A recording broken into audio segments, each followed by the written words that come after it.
ദൈവത്തിന് മുൻപിൽ നമുക്ക് ഈ കിഴി വെക്കാവുന്നതാണ്.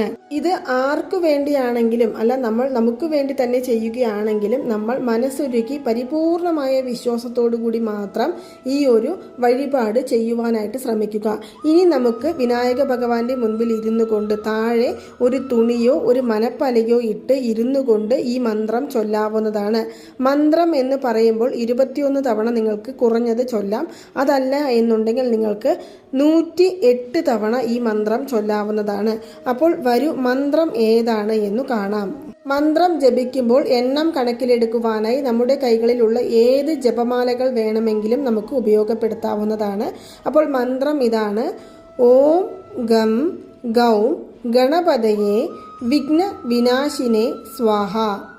ഓം ഗം ഗൗം ഗണപതയേ വിഘ്ന വിനാശിനേ സ്വാഹ. അപ്പോൾ ഈ മന്ത്രമാണ് നമ്മൾ